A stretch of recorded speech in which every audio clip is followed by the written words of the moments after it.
আসসালামু আলাইকুম ভিউয়ার্স। পুরো দিন দৌড়ঝাঁপ করার পরে চিন্তা করলাম বাসায় গিয়ে রেস্ট করব। কিন্তু বাসায় গিয়ে দেখি বাসায় মেহমান এসেছে। মেহমান আসলে তার রেস্ট করা যায় না, তাই আম্মুর সাথে হাতে হাত মিলিয়ে কাজ করা শুরু করলাম যাতে মেহমানদের ভালোভাবে আপ্যায়ন করা যায়। আজকে আমার একটা পরীক্ষা আছে, তাই সকাল সকাল ঘুম থেকে উঠে জামা কাপড় সব রেডি করে নিলাম। তারপর নাস্তা করে রেডি হয়ে বেরিয়ে পড়লাম পরীক্ষা দিতে যাওয়ার উদ্দেশ্যে।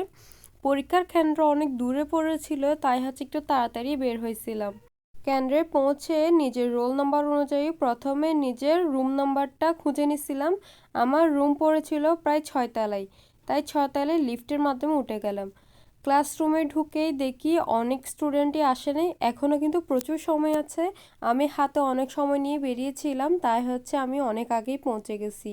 আমার আশেপাশে অনেকেই এখনও আসে নাই। আমি একদম ফার্স্ট বেঞ্চে বসেছিলাম, মানে যেখানে বাগেট বয় সেখানে সন্ধ্যা হয়।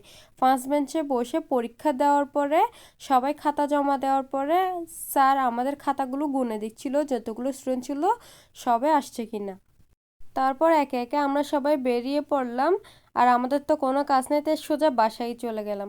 ভেবেছিলাম পুরো দিন এত কষ্ট করেছি, বাসায় গিয়ে রেস্ট করবো, কিন্তু বাসায় এসে দেখি আমার আব্বুর বন্ধু বেড়াতে এসেছে, তাও আগে থেকে বলা হয় নাই। হুট করে যেহেতু এসেছে মেহমানকে তো আপ্যায়ন করতে হবে, তাই আম্মু লেগে পড়লো রান্না বান্না করার আয়োজনে। আর আমি যেহেতু রান্না বান্না করতে পারি না, তাই আমি ঘর গুছিয়ে দিচ্ছিলাম। একটা না একটা কাজ করে তো আম্মুকে সাহায্য করতে হবে। তাই আমি যেহেতু ঘর ভালো গুছাতে পারি, তাই আম্মু বললো তুই ঘরটা গুছিয়ে দে। সবকিছু রেডি করতে করতে প্রায় রাতের খাওয়ার টাইমই হয়ে গেছিল, তাই আম্মু সবকিছু গরম গরম বেড়ে দিছে। দেখেন এখানে বিটরুট, তারপরে শসা, গাজর সবকিছু সালাদ বানিয়েছিল, সাথে লেবু ছিল। আর আম্মু এখানে শিমের ভর্তা বানিয়েছিল বেশি করে মরিচ দিয়ে, সাথে রয়েছে সাদা ভাত। যেহেতু হুট করে সবকিছু আয়োজন করেছে, তাই আম্মু সাদা ভাত রান্না করছে, না হলে পোলাও রান্না করতাম। সাথে আম্মু কই মাছ ফ্রাই করেছিল, এখানে কিন্তু টাই মাছ ভাজাও রয়েছে। তারপর আম্মু বাঁধাকপি, আলু, গাজরের ভাজি বানিয়েছিল, সাথে রান্না করেছিল বড় বড় চিংড়ি মাছ, যেটা আমার খুবই ফেভারিট। আর রান্না করেছিল গরুর মাংস। আমার আম্মু এইসব খাবার খুবই চটজলদিভাবে রান্না করেছে, কিন্তু প্রত্যেকটা খাবার অনেক বেশি মজা হয়েছিল।